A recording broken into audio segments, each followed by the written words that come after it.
So last night I'm driving to get some takeout for the wife and I, blasting Skid Row in the car as one does. And the song I Remember You came on, and there's this little guitar lick right near the end that caught my attention. It sounded so cool, and I wanted to take a look at it with you guys today. So first, let's take a listen to the song itself.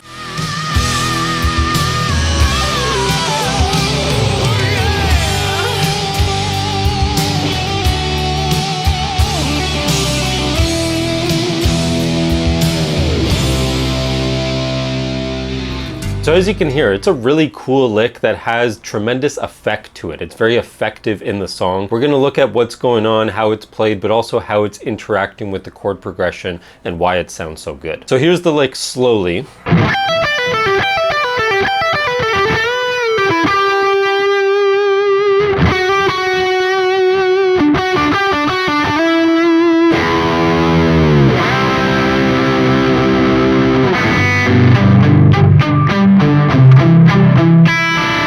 Sounds great. I love this. Very 80s hair metal, 80s, pop power metal, and I love this kind of stuff. So much fun to listen to, so much fun to play. So some of the ideas that are going on in this are actually quite simple, but again, very effective. So it starts with a pentatonic run. We are in the key of G major or E minor. Those are relative keys. Same note, same key, just depends whether you're ending on a G chord, which they are in this song, or if you're ending on an E minor.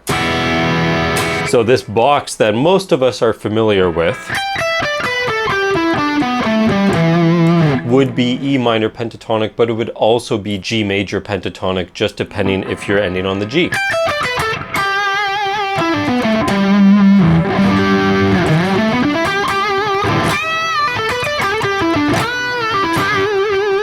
Then it has more of a major pentatonic sound when you do that. So it starts with this little 6-note run that they're pulling off, playing it legato.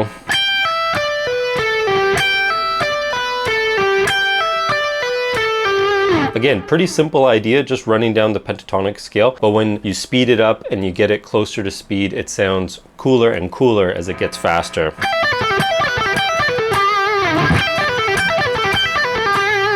Like a lot of fast lick ideas, it doesn't have to be very complicated or very sophisticated for it to sound really cool when you speed it up. So they do that 3 times,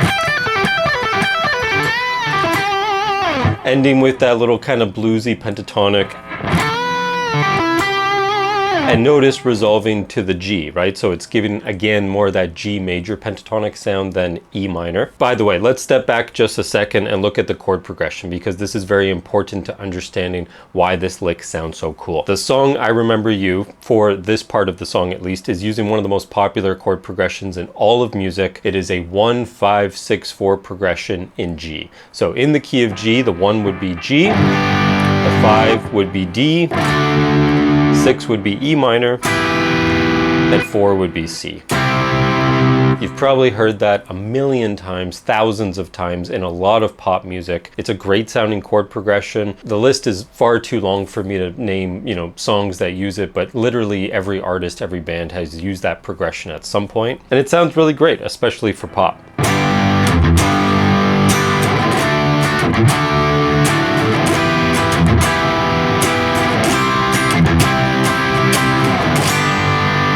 So part of the reason that this lick at the end of the song sounds so cool is because they're doing such a great job of following that chord progression. That's what we're going to look at with this lick. So that first part, we're ending on that G note right at the beginning of the bar to coincide with that G chord that comes around. Then the next chord, it goes to the 5 chord, which in this case is D. And the melody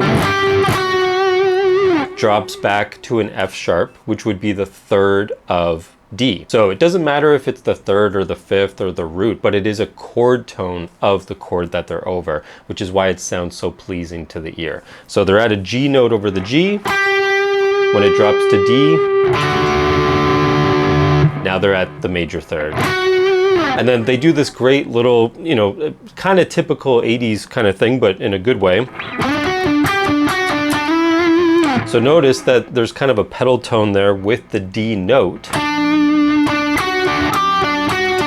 And And it's giving kind of like an arpeggio sound, right? So it doesn't sound like just a melody, but it kind of sounds like he's outlining a D chord.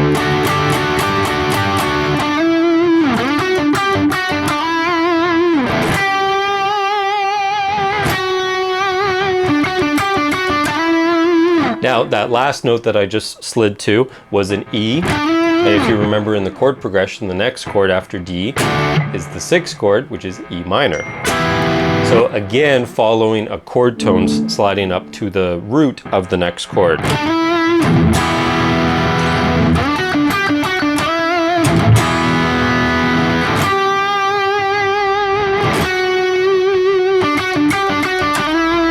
And then cool 80s fashion again, just hitting that low E again, the root note,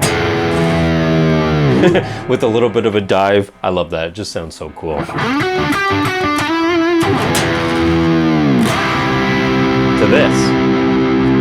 Now those three notes there, what is this? If you remember, the last chord in the chord progression was the 4 chord.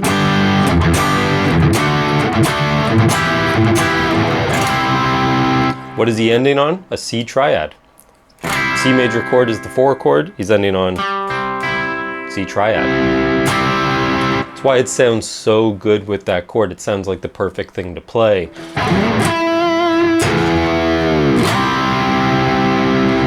You're completely highlighting the chord with doing that. So again, this is not the most complicated, sophisticated thing ever played, but it is super cool, it sounds amazing, and it's really, really effective with the chord progression because he's doing such a great job of following the chord tones throughout the progression. This is the kind of stuff that if you can practice this when you're improvising and to have these kind of targets to hit as you're improvising, this is what makes it sound like you aren't improvising. It makes it sound like it's a written guitar solo that you've prepared in advance, and it sounds like it perfectly matches up with the chord progression that you're playing over. It's always one of the best compliments you can get when you're improvising is when someone says, hey, when did you write that?